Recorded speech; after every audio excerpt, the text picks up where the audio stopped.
Adrien the problem. Oh man, you know, anybody can get it. Broner does an interview with Showtime and he says, put Mikey Garcia in with my whole roster and put me in with his whole roster. I guarantee you I will be undefeated. Stay tuned.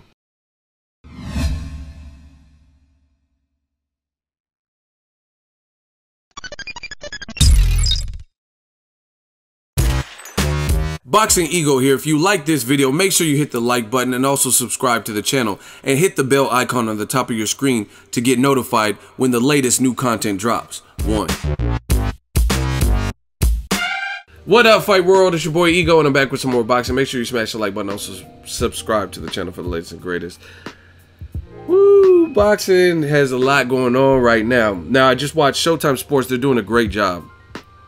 I tip my hat off to Showtime. They're really stepping up their programming. Not like their calendar's been cracking for a minute, where their regular Showtime network is hosting some good fights, but they're stepping up their content, their just regular content to preview the fights and stuff.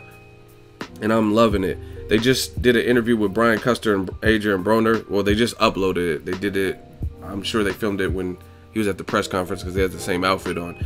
And Broner said a lot of good stuff in here, man. I want to touch on as much as I can, pause, and talk about it. The link is in the description in case you want to watch it verbatim and see Broner's expressions and all that. I just want to give my thoughts. But I did a video about Sean Porter. He said, I'll fuck Sean Porter up at 147. He said, I'll stop this Mikey Garcia fight right now. And we can, if Kenny won it and Sean Porter won it, we could fight. So, I mean, there's too much on the line. People are paying for Mikey Garcia Broner, so I doubt that would happen, even if Sean Porter and Kenny Porter did want it. Plus, like I said in that previous video, they're #1 mandatories for Thurman, so I think they'll probably be focused more on that than Broner, who doesn't have 2 belts like Thurman. But aside from that, he's talking about the Maidana fight, and he said he beat himself in both of his losses. And people give Broner a lot of flack, but they forget he only has 2 losses. And you know, this is just random fact, Ego fun fact. James Kirkland and Broner have the same amount of losses, but it does not feel like that. You know what I mean? It feels like Kirkland got fucking 30 losses because you're seeing him even in fights he wins, like the Alfredo Perro Angulo fight. He's getting hurt, knocked down and stuff like that, and he's taking a lot of punishment. But that's just when you put it in perspective, that's kind of weird that Broner and James Kirkland have the same amount of losses. But obviously Broner's been more active, and again, he's never been punished like James Kirkland. I mean, even in the Maidana fight, he held his own and he went the distance and was winning some of the later rounds versus Maidana. So I like this fight, man. Mikey's hungry. Broner seems, he says when he found out he was a 5-1 underdog to Mikey Garcia, he felt shitty. Like, really? And he also talked about when he compared resumes. He says Broner said a lot of good stuff. Love him or hate him, he could sell fights, and I feel what he was saying. I understand what he was talking about. When he's talking to Brian Custer, he was basically saying that we could have fought before. He said, I was at 130, 135, I couldn't get no work. So I ended up moving up, dared to be great or whatever, moved up 2 divisions, fought Paulie, fought Chino, right? And that's true. That's an absolute fact. I've been covering boxing long enough, and even back then, Ricky Burns was a champion, ducked him. He fought Terrence Crawford, but he ducked Broner openly. And then later on in life, like last year, they were talking about Burns versus Broner, but Burns looked like shit versus Kirill Relic. So that didn't make sense. And now he just lost to Julius Ndongo. So it's pretty much a dead issue. But back when Broner was at 35, before Gavin Reese and stuff like that, Ricky Burns wanted no smoke with Broner. Right? So he's right. And he says, I don't know about Mikey Garcia because he was on the top rank side of things, but he said Mikey Garcia, he was at 26. We could have met at a catch weight of 128 or so. He's like, I was weighing about that at my weigh-ins. We could have met at 130, 132, 133, and they didn't want to fight. But I had a couple setbacks and some bad days at the office, meaning his losses to Maidana and Porter or whatever. And he said, now they want to fight. Okay. And he says that he believes somehow, some way, what's gonna happen is he said, I'm gonna beat Mikey Garcia, and he said I might fuck around and stop him, and he's just gonna go back to 135 like nothing happened, and people are gonna embrace him, which might be true. If that happens, if he stops and beats Broner, then people will probably come up with excuses, because we see it. Ward Kovalev 2, the title of the fucking card was called No Excuses, and that's all we heard. Oh, low blow. Okay, but why did Kovalev, the bully, Why was he hurt with a headshot and stumbling? Why did it look like he had no energy? Why did it look like he was badly fatiguing when he just hired a triathlon? So we know how we do, or not how we do, how some of y'all do when it comes to American champions, and a lot of them happen to be black African American champions. Let's be real, let's be honest. So Broner, he has a point. That might happen. Now Mikey Garcia could win the fight, so I don't know what happens. That's why I want to see the fight. However, if Broner does beat him, just like Mayweather, look at it, just history shows you that. Look at another American champion. Floyd Mayweather fought Canelo. It was the catchweight. Even though Canelo said he'll fight him at 150. Go do your research. Canelo said he'll fight him at 150. They fought him at a 2-pound cushion, 152, and he still got worked.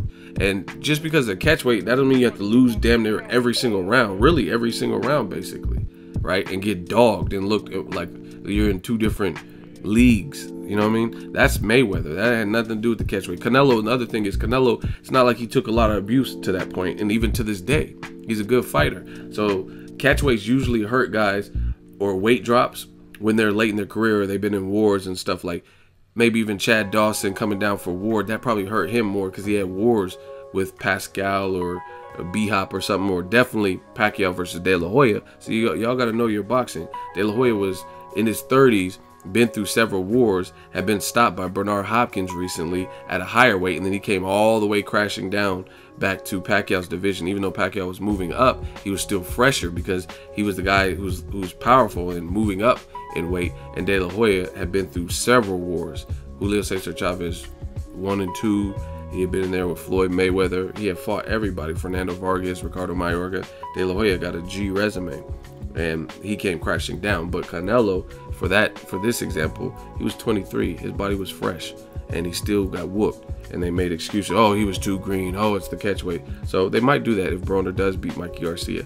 Like, oh, but Broner, he was too big. He was too strong. And Mikey Garcia, he challenged himself. But there can't be no excuses. They both know what they got into. Mikey's still undefeated. If he wins, he gets all the credit in the world. Broner's a talented fighter. But the rules got to go both ways.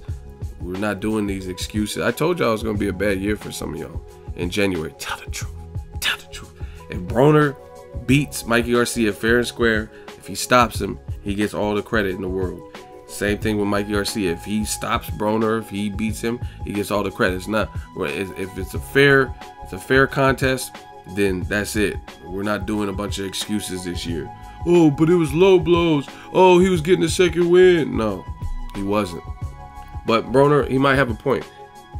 If Mikey loses, they'll say Broner's too big and come up with excuses and give him warrior points for moving up. Like, oh, he challenged himself. At least he was willing to try. Broner tried too. He went up 2 weight divisions. And Broner, he strongly believes that the media is somehow going to finagle a way to find a way to discredit his victory. And he says he's going to send Mickey Mouse back to the clubhouse. That's what he's been calling for this promotion. That's what he's been calling Mikey Garcia. So I want to know what you guys think. But it started off very, like, the tone of this interview started off very mellow, and then you seen Broner start turning up in spots when he said, I'll fuck Sean Porter up. They'll find a way to discredit my wins. Da, da, da, da. And he was talking, like I said, about why they want to fight me now. They didn't want to fight me when I was at 130. You know what I mean? We could have met in the middle somewhere. But he believes that the perception that he's looked vulnerable in his losses, now they think they have the blueprint to beat him. So this is just Showtime's doing their thing, because this just amped up the fight for me. I already wanted to see it, but I like the dialogue. Hopefully Brian Custer has one of these with Mikey Garcia so I can hear what he's talking about. I really like both fighters. I like Broner and I like Mikey Garcia. Y'all all can do that dumb shit in the comment section where you're going to war and at each other's throats and calling names and stuff because you're rapidly siding with one side. I just want to see it. And Broner is crazy. I don't know if it's a Midwest thing, because I just talked to Troy King on the phone yesterday. You guys can ask him. Reach out to him at Killatainment with 1 L. I literally talked to him on the phone yesterday, and we were talking about this fight. And he says some things that were very eerily similar to what Broner is saying. Very similar. So, like I said, maybe it's a Midwest connection, but Broner said almost verbatim what me and Troy King were talking about. Broner said, you put everybody I fought versus Mikey Garcia, so Chino, Sean Porter, and we don't know what would happen. We don't know if he would still be undefeated, if he would come out unscathed. But he said, you put me with his 36 bodies, the people on his resume, and I'll probably be 36-0 with 36 knockouts. And you could say whatever you want, but that is a very solid point. And Troy King said the same thing. He was like, you put Mikey Garcia in there with Chino, even though they probably sparred before. I'm talking about with no headgear and everything on the line. You know what I mean? In a under the bright lights spotlight fight on Showtime. You know what I mean? At 147. Broner jumped up 2 weight divisions for that. He said you put Mikey in there with him or Sean Porter, same circumstances, 144 or 145, whatever weight it was, things like that. And who knows? He might not win those fights. And it has nothing to do with him not being talented, but talent, sometimes you have to get to an extra gear when you're facing guys who are also good or talented but bigger.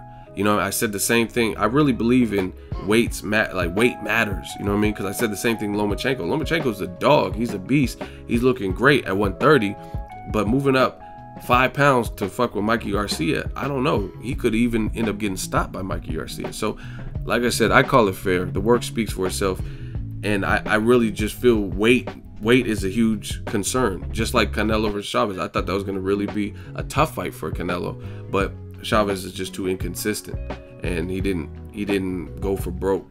But Canelo told you in that fight he moved up, and in the middle rounds he got tired, but Chavez wasn't doing nothing, so he couldn't exploit that. But had Chavez made weight easier, or not had so many bad camps, and he was fresher, then he could. I really still believe he could have gave Canelo a very tough fight, because even though Canelo's superior skill-wise, that weight is no joke, and that's what's happening with this fight. But Mikey has skill, but Broner has skill too, and Broner beats Mikey in some of the departments. Like, clearly hand speed advantage goes to Mikey. You know what I mean? If you want to nitpick and say timing, okay, Mikey has better timing or more consistent jab, those are fine. But hand speed, power, I would give the edge to Broner. Because, I mean, if Mikey Garcia moved up to 47, would he have dropped Sean Porter? I don't know. You know what I mean? Can he beat Sean Porter? Can he beat Maidana? We're going to find out. But, again, whoever wins the fight, they the man. That's what it is. Let me know what you guys think. Broner Garcia. Check out the Showtime interview. Brian Custer, Adrien Broner. Very good stuff. Salute to Showtime. Really holding it down for boxing fans and giving us programming in these marquee fights, title fights. I love it. Drop it in the comment section. Make sure you share the video, like the video as always. Hate, comment, and subscribe. Till next video is Ego signing off. So if you enjoyed this video and want more content like this on the channel, you can show your appreciation by going to the PayPal donate button or the YouTube support button. And you can donate any amount that you feel is equivalent to the value of this video. Much more to come. Thank you guys for your support. Boxingego, the future of boxing.